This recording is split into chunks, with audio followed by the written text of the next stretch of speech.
मंडळी, फायनली तो दिवस आलाय। आज आहे एकादशी 8 एप्रिल आणि आज रामरथ आणि गरुड रथ दोघंही राम मंदिराच्या इथून निघत असतात आणि रामनवमीच्या 2 दिवसांनी म्हणजे रामनवमी, दशमी आणि एकादशी असे 3 दिवस हे कार्यक्रम असतात। त्याआधी सप्ताही असतो। तर पेशवाई काळात श्रीमंत गोपिकाबाई पेशवाई यांनी त्यांच्या मुलाच्या आरोग्यासाठी रामाला नवस केला होता आणि नवस असा केला होता की रथ अर्पण करतील असं। त्यामुळे त्यांनी तो रथ अर्पण केला होता आणि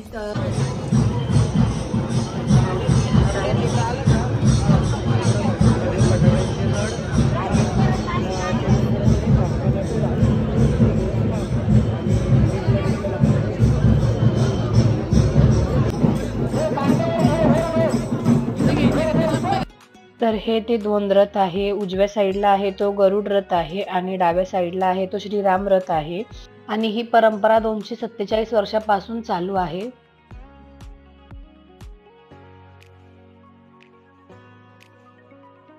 या गरुड रथामध्ये श्री रामचंद्रांच्या पादुका ठेवल्या जातात आणि हा गरुड रथ गंगा ओलांडून दिल्ली दरवाजा, मेन रोड, दही पुलावरून तो पुन्हा गंगेवर येत असतो आणि राम रथामध्ये श्री रामाच्या तांब्याच्या मूर्त्या असतात आणि राम रथ हा गोदावरी घाट ओलांडून जात नाही। तो फक्त गणेशवाडीतून आयुर्वेदिक दवाखान्याजवळून गाडगे महाराज पुला खालून उतरून खाली जात असतो। रथ आता आलेत बाजूला गरुड रथ पण आणि राम रथ पण। पहिले गरुड रथ निघेल आणि मग राम रथ निघेल आणि खूप जास्त प्रमाणात गर्दी आहे।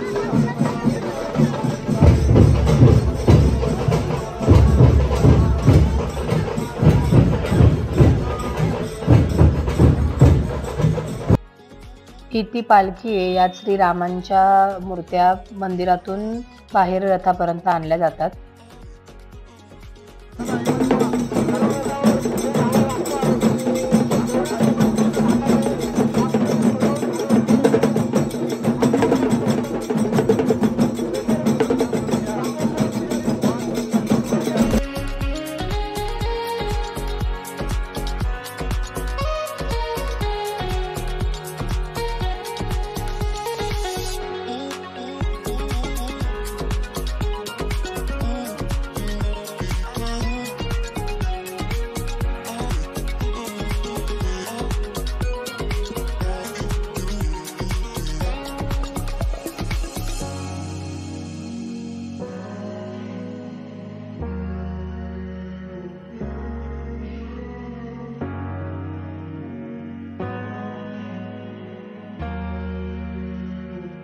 आणि हे ते बुवा आहेत जे खरं रथाचे मानकरी आहेत। हे चैत्र पाडव्यापासून ते रामनवमी पर्यंत उपवास करतात आणि दशमीला उपवास सोडतात आणि एकादशीला पुन्हा उपवास करतात आणि ब्रह्मचर्य व्रताचे पालन केले जाते या व्रतामध्ये।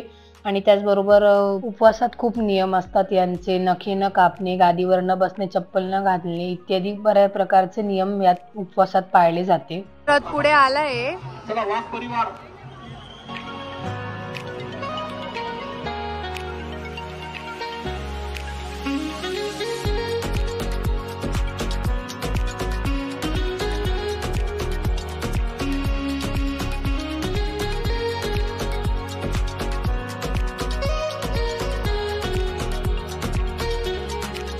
आहे आणि पुढच्या बाजूला जेवढा नाडा असतो रथाच्या तेवढाच मागच्या बाजूला पण असतो, जेणेकरून उतारायला लावून धरता येईल।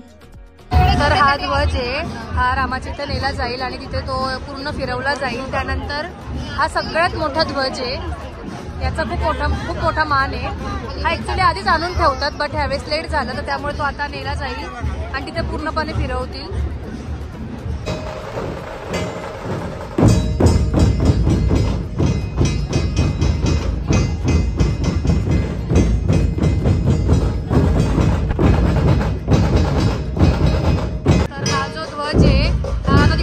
फिरवला गेला आहे आणि आता तो पुढे घेऊन जातील आणि पुढे फडकवतील पूर्णपणे आणि खूप मोठा आहे तो।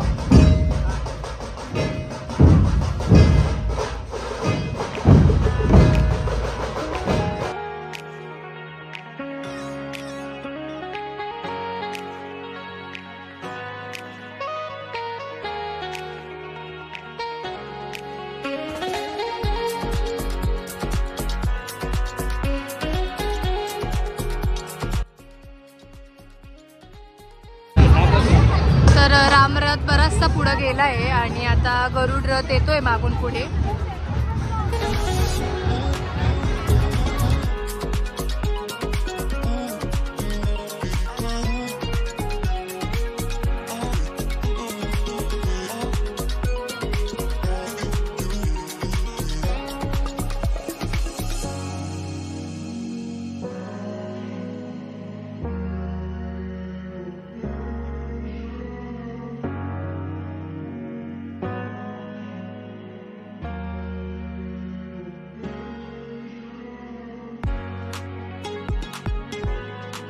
गरुड रथ पुढे गेलाय आणि आता रामाचा रथ हा चाललाय पुढे. सरकारपासून भाविकांना बाजूला करा. रथाच्या मार्गात आता कोणी येणार नाही.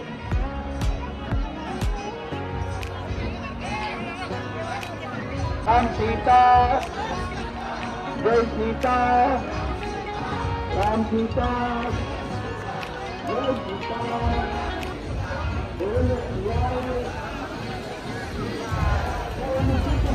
जेवढा नाडा रथाच्या पुढच्या साईडला असतो तेवढाच नाडा हा मागच्या साईडला पण असतो रथाच्या, जेणेकरून तो मागच्या साईडने कंट्रोल होऊ शकतो. तर आता रथ गेलेत पुढे आणि इथून पुढे गेल्यावरती आडगाव नाक्यावरती जुना आडगाव नाका आहे, तिथे पण खूप मोठ्या पद्धतीने डीजे वगैरे लावलेले असतात आणि खूप मोठ्या छान पद्धतीने रामाची मूर्ती वगैरे असते. आणि मग पूर्णपणे इथून रथ जातो वगैरे स्वागत केलं जातं रथाचं. अगदी एकदम खूप छान पॉझिटिव्ह वातावरण होतं पंचवटीत. तर आता रथ गेलाय पुढे आणि आता आपण जाऊया घरी, बिकॉज मला स्टडी करायला बसायचंय.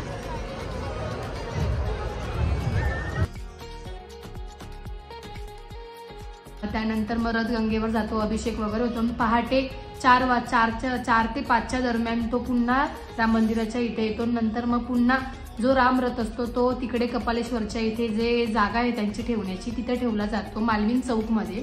तुम्हाला मी मागच्या ब्लॉगमध्ये दाखवलंच होतं.